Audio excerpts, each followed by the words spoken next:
What is going on, guys? Youngster back again with yet another Pokemon X and Y Wi-Fi battle. I'm using the exact same team as I did in a previous upload based around the Mega Pinsir. Whilst my opponent has brought 6 Pokemon that proved to be fairly strong looking, forming a great defensive core in the form of the Tentacruel and the Weezing, with the Talonflame, the Alakazam and the Mega Manectric proved to be 3 very scary threats. So let's go ahead and get straight into this battle. And I'm not really too sure what I was predicting him to lead off with, but I actually end up leading off with my Rotom-w, as I can pretty much wall any Pokemon on his team, as he doesn't actually have any Pokemon that could potentially have the Grass type move to hit me for the super effective damage. And he actually ends up leading off with his Manectric and straight up goes for the Mega Evolution, which is kind of scary in one sense because they can be really fast, hard-hitting special attackers, but I can pretty much take any attack from this thing. So what I'm going to do is to help improve my walling capabilities, I'm actually going to set the Light Screen as he actually goes for the Protect on the first turn. I think that was to kind of see whether I had the Volt Switch or the Will-O-Wisp, but actually works out great in my favour as I'm able to get my Light Screen up and basically take on this Manectric a lot better. So I decided to switch out into my Noivern now, just in case he was maybe like a substitute set, as he actually ends up just going for the Volt Switch, and which enables him to get really good switch initiative, as my opponent basically has the upper hand. So he actually switches out into his Talonflame to try and take on my Noivern, and then again just goes for the U-turn. Again, I don't know whether he's predicting me to switch out, or maybe he wanted to stay in and basically go out into a better Pokemon in case I did stay in, which is going to be his Tentacruel, which kind of proves to me that it is going to be especially defensive. But of course, I am a Choice Specs Modest Noivern, and nothing is going to like to take a Dracomir, which has a clean 55% against a specially defensive wall. But of course, I do get the -2 special attack drop. I was tempted to go for the Hurricane, but I didn't want to risk missing, and of course, I would have had to hit another one to even get a chance of trying to take on this thing. But I actually see this as a great opportunity to switch out into my Ferrothorn and try and get my Stealth Rocks up against this thing, as it shows me he has the Mirror Coat, which is I'd say kind of like a more of a creative set. I can definitely see it working, as he could have got a Mirror Coat off and straight up taken out my Noivern if it had connected, but of course I do switch out, and it does enable me to get a free switch into my Ferrothorn, which allows me to get my Stealth Rocks for free, as he brings in his Manectric, which tells me that it is going to have the Fire type move, whether it be the Overheat or the Flamethrower. But I know that my especially defensive Rotom can take either of those hits respectively, as he ends up showing me that he is actually got the Flamethrower, which is kind of good. I kind of would have preferred him to have the Overheat, as it meant that the -2 special attack drop would have allowed me to take his electric type moves a lot better. But of course that isn't the case, and he actually ends up getting the Burn on me, which is going to be rather unfortunate. It's definitely going to weaken my walling capabilities, but it does allow me to bring me down to the point where I am able to get the Citrus boost. But of course, not really liking the residual damage coming off on this thing, I decided to actually go more offensive on this turn, and basically leaving my Rotom to kind of die, as I actually end up going for the Thunderbolt on the incoming Scolipede, which almost takes him out after the Stealth Rock damage.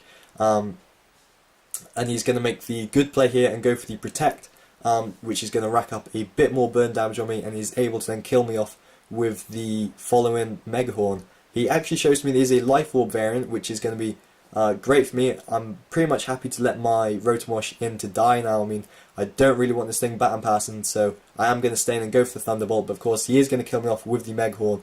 But this leaves me in a prime situation to bring out my Pinsir and go for that quick attack before he even Mega Evolves, which is going to be brilliant for me, as I am able to get that Moxie boost, getting me at +1 attack. But I think the better thing that my opponent could have done is perhaps gone for the Protect here, as I don't know whether I still have got the Moxie boost after him dying from his own Life Orb recoil, but of course, yeah, I'm just not too sure on that. But either way, I get the +1 attack raise, and he brings out his Weezing, which is telling me this is definitely going to be his physically defensive wall. But of course, I am a Mega Pinsir, and I do carry that return, which is going to get that Area Lake boost. It's just basically going to tear through anything that my opponent has. I don't even care how much defense a Weezing has. That return is going to straight up take this thing out. I do get the critical hit, which doesn't matter at all in my opinion, as I could have followed up with a quick attack or possibly just another return. The only thing is that I could have perhaps had more recoil damage from the Rocky Helmet, but it turns out not being a factor, as he brings out his Manectric, and I actually end up dying, as I don't actually have anything that I want to take this thing on. So I end up leaving my Pinsir to die, possibly a bad play on my half, but with my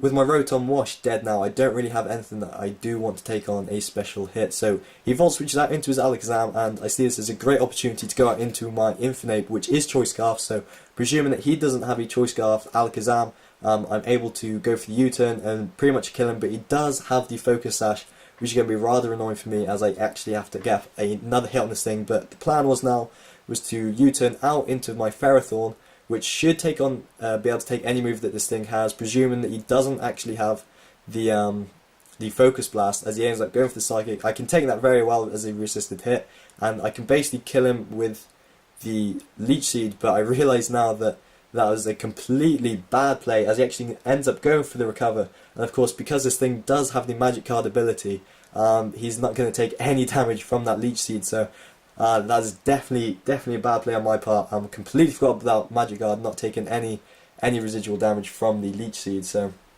and it actually shows me the as the substitute as well as the Recover. So again, this is another really creative set, and I'm basically allowing this thing to get all the way back up to full HP and set up a free substitute as well. But I do fortunately carry the Gyro Ball on my Ferrothorn, which is easily going to be able to take out this thing's sub. And the plan is now to basically go for Gyro Balls and continue to break down his subs and switch out into my Noivern, predicting him to either go for the Recover or the Substitute. And I'm pretty sure that Noivern does outspeed Alakazam. I think Alakazam has base 120 speed, whilst Noivern has base 123.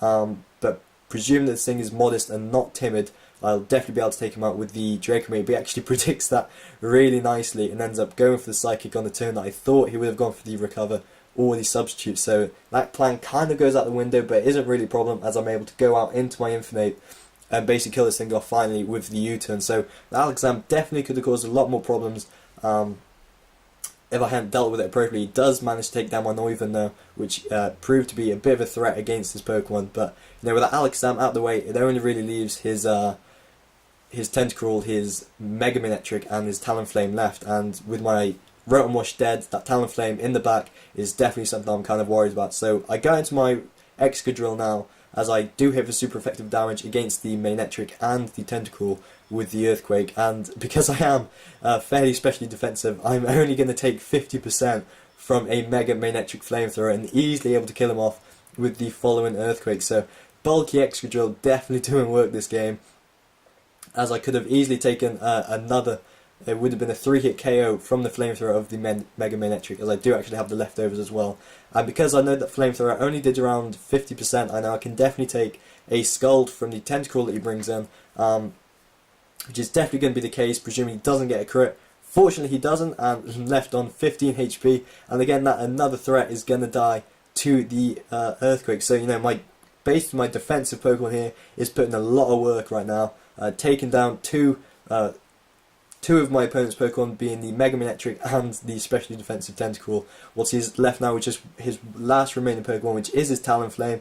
But of course, Talonflames do get raped in the ass by them pointy rocks. And of course, now that he's down to 50% HP, I know that the residual damage from the Ferrothorn will be enough to take this thing out. So presuming he does have the Brave Bird and not the Acrobatics, which he does, that Brave Bird is going to do a lot of damage against my Ferrothorn. It actually did a lot more than I thought, but after the Iron Barb's recoil, the Brave Bird recoil, and of course the Rocky Helmet, that is going to be enough residual damage to take down this Talonflame. So I think that's 2 battles now where I've played against the Talonflame, and in both battles the Talonflame has died to its own recoil. So that's a great game, Serkan. Be sure to check this guy out. I will leave a link to his Twitter link in the description. And yeah, so my name is YoungsterJPad. Like, subscribe, favourite, leave a comment down below and who you thought the best Pokemon of this battle was, and I will see you all next time.